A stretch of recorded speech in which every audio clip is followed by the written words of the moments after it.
All right, everyone, thank you for coming this morning. Apologies for the wait. We are attempting to Skype in Cyrus Marcus Ware from Blacklist Yes, because they are out of the countries. Out of the city. So we will start to speak because we understand that some of y'all have timelines, and then attempt to set up a Skype as our tech person arrives. First, we're going to start with Alexandra, who's the co-founder of Black Lives Matter Toronto. Good morning, everybody. Again, my name is Alexandra Williams. I'm the co-founder of Black Lives Matter Toronto. We're here today to address a couple of things that have happened after Pride Toronto, after we halted the parade. And one of the biggest things that we want to talk about today is, what does it mean to be an honored group for Pride? There's been a lot of questions of folks asking how we could be the honored group but act in such a way. And the reality is the way that Pride handled Black Lives Matter Toronto, the way that Pride handles blackness, the way that Pride handles black LGBT youth is abysmal. And when you start having conversations with the police, we are talking about how the presence of the police and the symbolic representation of the police and what that means to racialized communities who are queer, right? Most recently in the media, we have heard about Alton Sterling. We have heard about Philando and the deaths that have been happening to black bodies over the past 24 hours. So the question is, how is it that we're still asking questions how the police are threatening our communities? We're seeing it live in real time.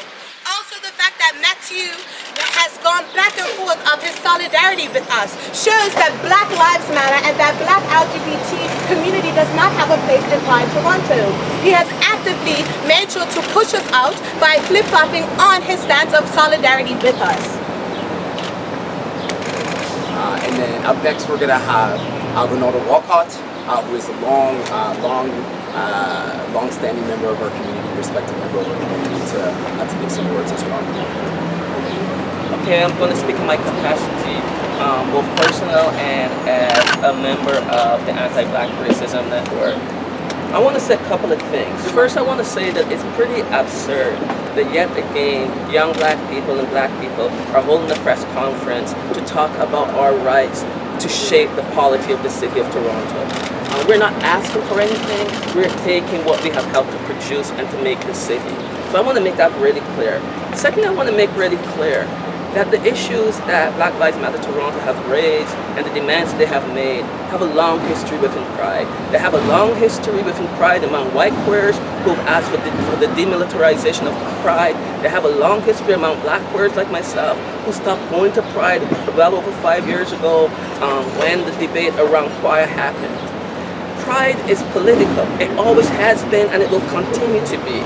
And there's no pride that can be legitimately represent queer people if questions of black life, black oppression are not central to it, if the question of Palestinian liberation is not central to it, if the question for indigenous justice and decolonization is not central to it, if trans people living with disabilities, sex workers are not central to it, there's no pride in Pride then. Yes. And we want to make that extremely clear. So the demands that BLM has put on the table are legitimate demands that belong right inside the Pride organization.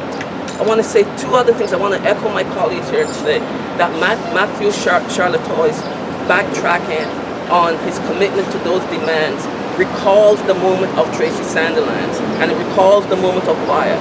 And I want to send a strong message to the Pride organization that they are headed right into the same kind of debacle that they had a few years back. Because we will not stand down on these demands. They must be clear that we will not stand down on their demands.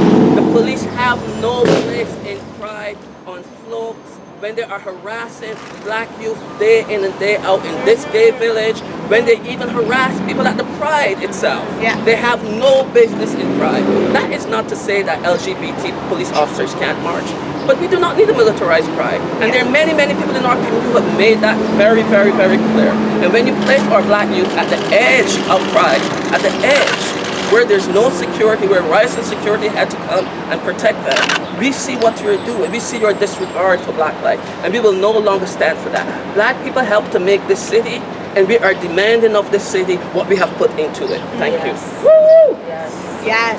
Yes. Up next, we still are unable to patch in our colleague Cyrus, so we're gonna have Janaea Khan give a little perspective from BQI and Blackness Yes. Blackness Yes has been a part of Pride Toronto for 18 years. That's 18 years of service, 18 years of dedication, 18 years of infrastructure, 18 years that Pride Toronto has consistently undermined, delegitimized, and erased. Years ago, their stage was moved to this location. It was dangerous at the time. Their budgets have been slashed in half. They have one of the biggest stages with one of the biggest draws. More than that, they are one of the only spaces within Pride Toronto throughout the entire week that is dedicated to Black and brown bodies, that celebrates our culture, that celebrates our history, and celebrates the history that is Pride, that is resilience, that looks like Black and brown trans people stepping up and challenging the system. In 1981, we had a riot here that was as a direct result of police brutality, and that is the birth of Pride in this city. That is following in the tradition of 1969 in Stonewall. The police have consistently targeted our communities, have consistently brutalized us, have historically erased us. There has still been no apology for the Pussy Palace raids in 2000.